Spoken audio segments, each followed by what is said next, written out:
hate to say that we were kidnapped and brought here. It's true. It's not hate to say that we were Jim Crow, discriminated and segregated. It's true. Our problem has been, as black people, we've always been concerned about white America, never about... I can't be a pessimist because I'm alive. To be a pessimist means that you have agreed that human life is an academic matter. We might not be back. I might be in jail. I might be anywhere. But when I leave, you can remember I said with the last words on my lips that I am a revolutionary. And you're going to have to keep on saying that.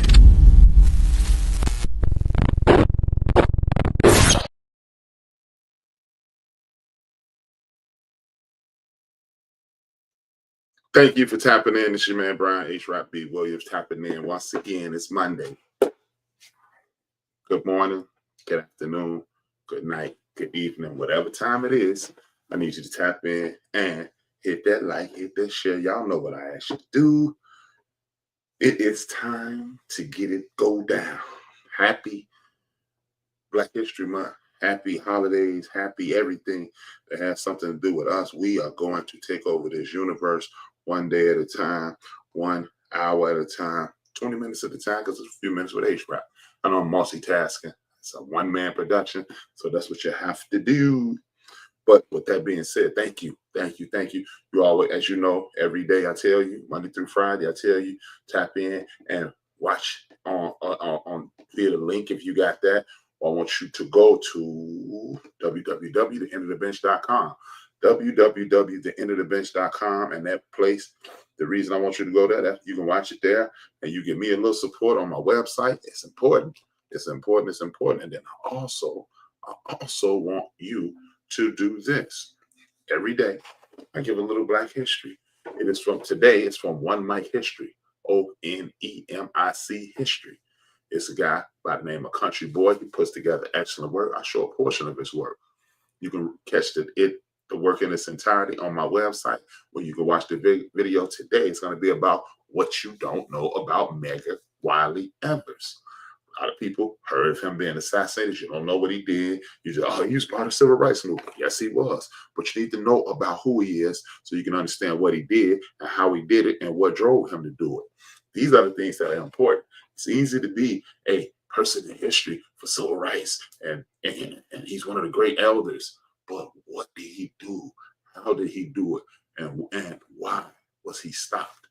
These are the things I want us to ask, us to answer, and us to move forward with, so we can enhance everything about the Black community. Thank you. Now, today it's called Moment versus Movement. There's a lot of moments in Black history, but there have been very few movements.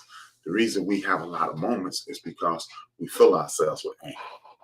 Oh, Trayvon Martin King, Malcolm X, the aforementioned Medgar Evers, the way Fannie Lou Hamer was treated, the incarceration of a Marcus Messiah Garvey, the Frederick Douglass movement, Sojourner Truth, and the list is literally endless of people who have either been wrongfully accused and persecuted, wrongfully accused and murdered, rightfully accused and uplifting, unifying and inventing and inspirational and great minds of like a James Baldwin. And again, the list is endless. But what we have to do is stop living in those moments, because a moment invokes energy, invokes action. But a movement is a sustained situation. So we can put ourselves in an endless position to uplift us, move forward, and get things taken care of. That's what we have to do. Are we invested in moments? No, we're not. Because a moment is just like this. A child upsets you. You're invested in that moment. Once that thing passes, you scold the child, you correct the child receives the correction, and you move on. That's it. A movement is rearing the child. You've done this wrong. These are the repercussions of your wrongdoing. Don't do this again. We're gonna rest and repeat tomorrow. I'm gonna show you the actions, the repercussions of your actions, and the continued repercussion of your actions. Therefore, and then you inspire the child to be better and better and better and better, even if it's something egregious, you show them the ongoing repercussions of their actions. My son used to always want to go outside and just stand around. And I showed him, BJ, this is what happens when you just stand around. Don't go outside unless you have a destination or unless you have a deed to do, meaning go to the store, go play some sport activity, even if it's just sitting around a park with your friends and having great conversation. Don't just stand around, because as our grandparents and our grandparents and our parents are all told us, an idle mind is a devil's workshop. If you stand around with nothing to do, something will find you, and that something may not be advantageous to you. And this is how we must do as a community. We have been lynched. We have been enslaved. There have been preventive measures to stymie our growth.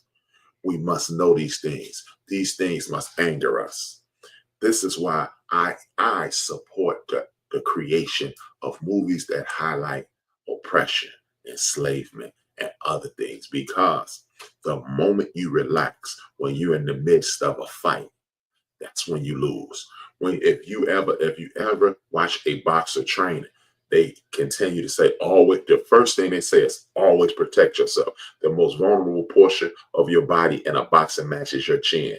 8 pounds of pressure knocking out the biggest, strongest, most powerful man in the world. An unforeseen 8 pounds of pressure will drop you. Protect yourself at all times, because if you're not protected, you will go down. And it seems as if we have relaxed. One of the things about boxing, again, when you're boxing someone, that's why they have weight on the gloves. That's why 8 ounce, 9 ounce, 11 ounce, 12 ounce gloves, because even if you got the 2 toughest guys in the world, at some point that weight pulls your defense down. And at this point, Black people, our defense is right here. Now, you may be quick enough, like a Roy Jones, Muhammad Ali, or Floyd Mayweather, even what's my man name? I can see his face. Whatever. I'm sorry. If you're fast enough and your defense is astute enough, you can drop your hands. Muhammad Ali consistently kept his hands down because he was fast enough to put them back up to protect himself. But everyone isn't that fast. So instead of allowing attrition to drop our gloves, what we need to do is always be prepared to fight, take a step back, assess the situation, and look at what's going on.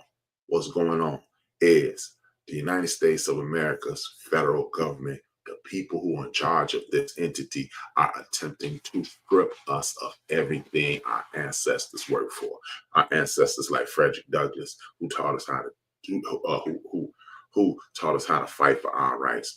Our ancestors like Sojourner Truth, who empowered women. Our ancestors like Harriet Tubman, who fought against every means of enslavement, whether it be the Civil War, the Revolution, the Civil War, enslavers, enslavement catchers, discrimination against women. She joined the military. When she was long gone, people had to fight for her pension when she was in the military. We must do these things in order to live through these things and not have these things hold us down. We can no longer not be engaged in the fight. This isn't a temporary thing. Oh man, they messed up Trayvon Martin. Oh man, they did Eric Garner. Oh man, they killed Philando Castillo. I'm angry. And then in a month, with nothing. Black Lives Matter. And then in a month. And then you start thinking of reasons why you can't join the movement. We can no longer do that. We can no longer do that. If we are to survive, we must be in a movement, not a moment, because the energy from a moment dissipates. The energy from a movement must be fed. We must raise our children. Y'all know my line. We must do this and put this mentality into our great-grandchildren's great-grandchildren. This is why I keep bringing up the church. The church has always been a model of stability, a home base, so to speak, a ground zero, if you will. That's where we go. we unify, we galvanize under the name of the Creator, whether it be Jehovah Jireh, whether it be Jesus, whether it be Allah, or any other means of a deity that you can find. We must, as the great Malcolm X said, we must unite and leave our religions at home and protect the community. We are in that moment when your rights are being taken. Oh, well, that doesn't really affect me. It does affect you, because when you reduce Medicaid, Medicare, you thought COVID was scary. It's something around the corner that we don't even know about. That's that when it hits, you don't have any medical care. What is your fault? What is your current president going to do? Remember, this is a guy who told us to put bleach in our blood. This is the guy who told us COVID wasn't real. This is the guy who tried to get us to put this virus on a nation instead of just addressing the problem.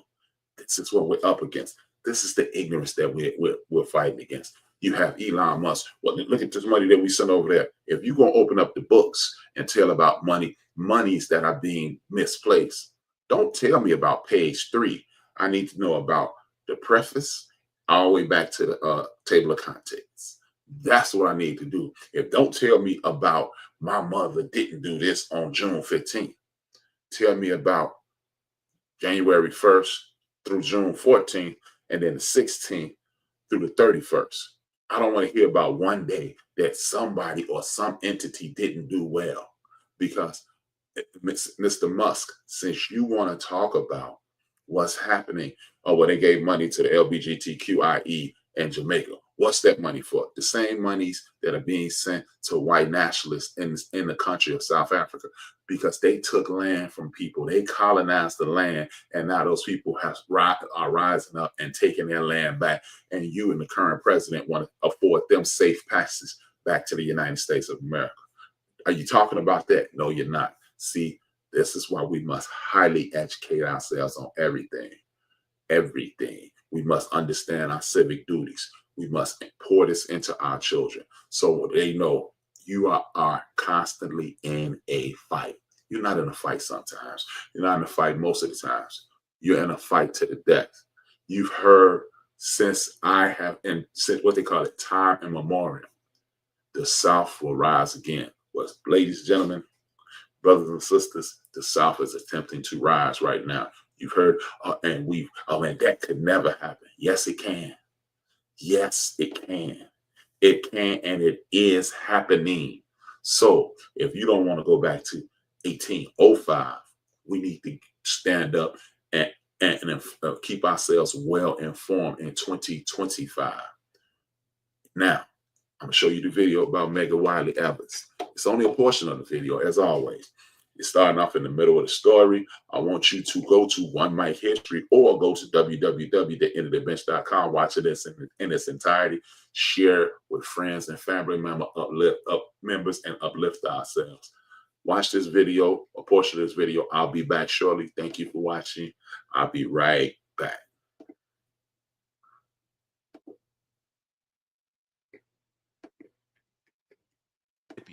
Then he would move his family to Jackson, Mississippi. As the state field secretary, Evers traveled throughout Mississippi extensively, recruiting new members for the NAACP, organizing voter registration drives, setting up new chapters of the NAACP, and he also led demonstrations and economic boycotts of white-owned companies that practiced discrimination against African Americans. Evers assisted in organizing the Biloxi Wade-In from 1959 to 1963, which protested against the city's public beaches on Mississippi's Gulf Coast. He also conducted action to integrate Jackson's privately owned bus companies and public parks, led a voter registration drive, and used boycotts to integrate Leake County schools. And he led very public investigations of the lynching of Emmett Till in Mississippi in 1955. While he was virtually unknown outside of Mississippi, he was one of Mississippi's most prominent civil rights activists. Evers' civil rights efforts, along with investigative work, made him a target for the very large population of white supremacists and the Ku Klux Klan. He and his family were subject to numerous threats and violent actions. In the weeks before his assassination, he encountered a new level of hostility. On May 28, 1963, a Molotov cocktail was thrown through his carport of his home, and on June 7th of 1963, Evers was nearly run down as he came out of the NAACP office in Jackson, Mississippi. Evers lived in the threat of constant death, and the risk was so high before his death that Evers and his wife trained his children on what to do in case of a shooting or a bombing or any other type of attack. Evers was almost regularly followed home by at least 2 FBI cars and 1 cop car, but early in the morning of June 12, 1963, he arrived home without an escort. There is some speculation that many members of the police force at the time were members of the Ku Klux Klan and were aware of the threat on his life. And Evers himself had been warned by his wife earlier in the week, and he even felt that he was in greater danger than usual. After pulling up into his driveway and returning from a meeting with NAACP lawyers, he emerged from his car carrying NAACP t-shirts that read, "Jim Crow must go." He was shot and struck in the back of the neck. The bullet passed through his heart, and initially he was thrown to the ground by the impact. Evers rose and staggered about 30 feet before collapsing at his own front door. Now, this is what I want us to understand. That was a horrible situation. That is something that no one ever wants to live through. But what I want us to understand is this. We need to learn more stories like that, because we learn more stories like that. What happens is this. It forces us into action. We understand that we're in imminent danger at all times. You think, oh, it's the Ku Klux Klan. And no, they have the Dark Knights. You had now you have the Oath Keepers, you have the Ku Klux Klan, you have the Skinheads, you have the Originalists, you have the same kinds of hate groups, and they have more powerful weapons. They have more power. They have millionaires in their back pocket. You have people who are afraid that they're going to lose the grip and the land that they stole. So what we have to do is be able to protect ourselves on every level. Physical protection, whether it be hand-to-hand combat or any other way to protect, to ensure your family will be seen and your great-grandchildren's great-grandchildren will live. Then we must have legal protections. And then we must have, and in addition to that, we must have legal protection. In addition to that, we must have financial protections.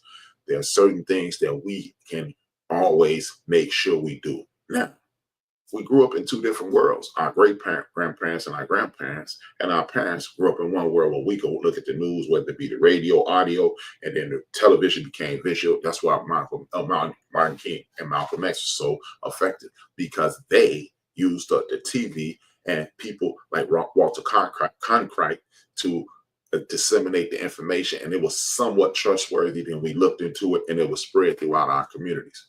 We no longer do that. Everything is being curated. Why do you think it's all radio is attempting to die out? Black people used to live by the radio. Used to have people on the radio telling you the truth.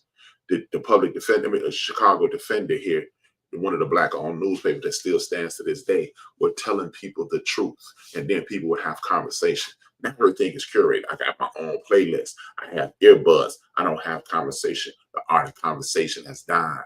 So therefore, this makes the whole world a bunch of pods, a bunch of individuals, and a bunch of individuals can't do anything. I can poke you in the eye, but it won't get you up off me.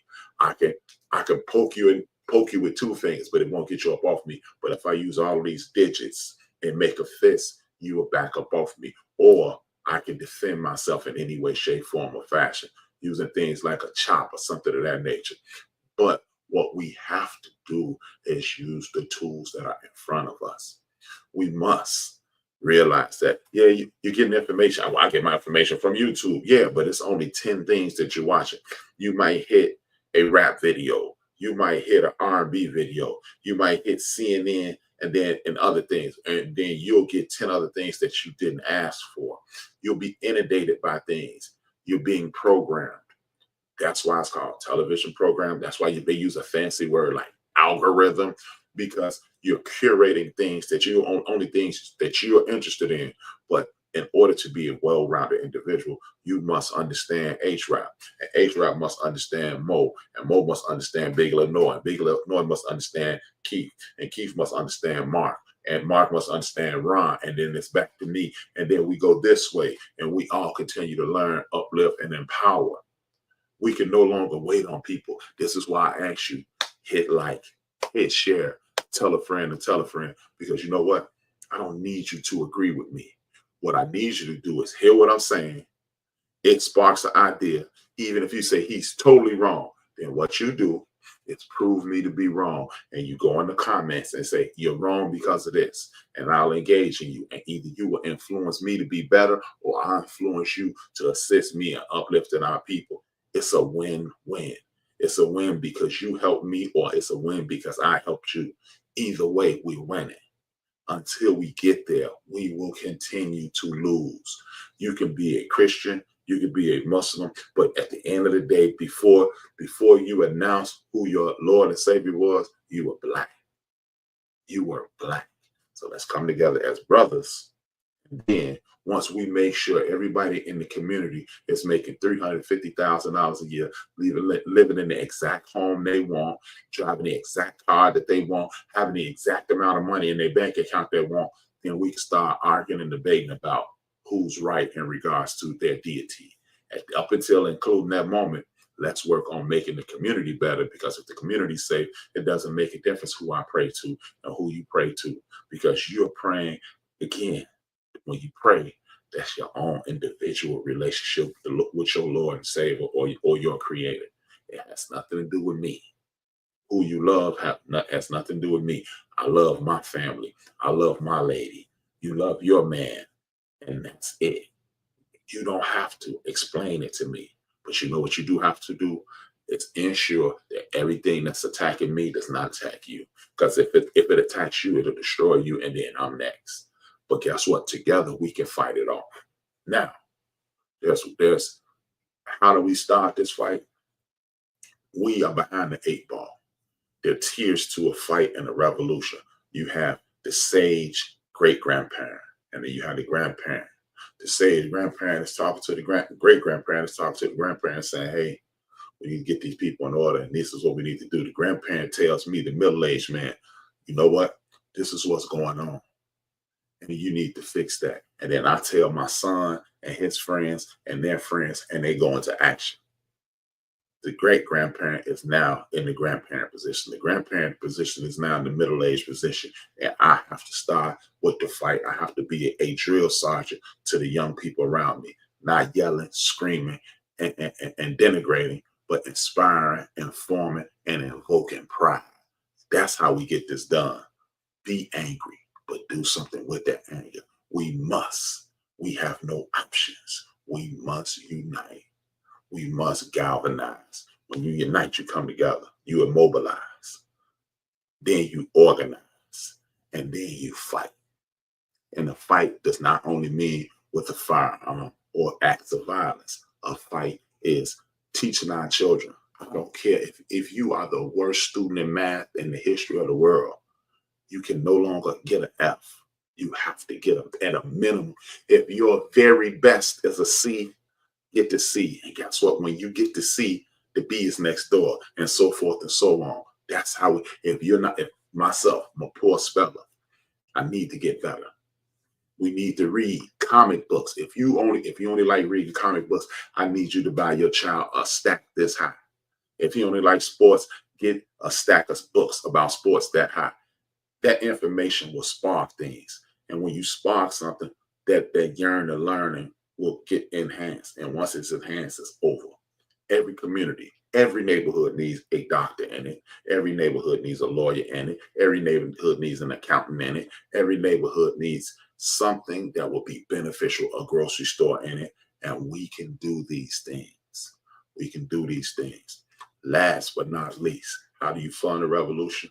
A lot of people are angry and saying, we need to leave Target and Walmart alone. They're not doing us any good. This is how you help fund a revolution. And everybody go get it. Look, as I stated, everybody needs to come together and do things. All of us, more than likely, a lot of us have at a minimum of 5 people that we're very friendly with. Family members or friends. Come together with 5 of your friends. Order a Sam's Club card. Order a Costco card. Don't shop in Walmart on the traditional sense. You, me, like I got 2 brothers, 2 sisters. We need to come together as 5 of us. And our families need to come together. We need to meet at the table and make out a grocery list like our parents used to do. But if we're going to not make a grocery list for 1 family, we're going to do it for 5 families. Toilet papers, toiletries, cleaning utensils, food, medical supplies. And we buy it in bulk. And whereas I'm spending $300 and they spending $250 and they spending $350, guess what? If we go to Sam Club and buy in bulk and buy the same amount of stuff that what we need in a traditional sense, guess what happens? That $300 turns to $180 because we bought 800 rolls of toilet paper. We bought 2,000 paper towels, and instead of just 8 to 10 rolls, we buy enough for the month for everybody. And guess what? If we do that for 6 months, we will save money. We buying in bulk, and then we're using the very people who are working against us to minimize their profits. At that point, oh man, but you still shopping with them. We do that, and then we reduce their profit margin. Then they will come to us and ask us. We must find a reputable auto repair shop, and that person must live up to the standards. A reputable plumber, and we will use our own people, train our young people into these cultures, and then and only then will we be safe. We will not allow someone to undercut us. The $50 is not that $50 you saved over there with the conglomerate. It's financing the guns that will kill you. The reduction in your school, the removal of your academic prowess. So what we have to do is the little money we save, we might be able, if we save $100, it is nothing to put an extra, that's 25 of that 100 into a person who can help us, because that person is part of the movement as well. I need us to get on cold. Last night, we saw our young brother, Kendrick Lamar. A lot of people say, we're doing it for the culture, which I truly and utterly hate. Hip-hop culture is rebel culture. Kendrick Lamar woke up something in people that has been gone. This is the first generation in which his music is not telling an uplifting story about what's going on in the community in regards to Black people. What he did last night, it showed you how to entertain and use double entendres in your performance to get a message across, to entertain to others, much like Negro spirituals, and it's a warning to us. I need us to pay attention to these things. Just because you enjoy something does not mean you can't learn. If you don't understand, I need you to just listen to the 1973, 74, 75 Stevie Wonder works. Very entertaining music. But if you listen, it's one thing to hear the music, but when you listening. Thank you for tapping in. I'll be here tomorrow. I need you guys to comment. I need you guys to leave a comment. I need you guys to subscribe if you haven't. And I need you guys to share this. It is important. Thank you. I am HRap, 2 fingers. And it is necessary for those people who rule over us and who rule over African people the world over, if those people are to stay in power, they must destroy our ability to love each other in a healthy sort of way. This is why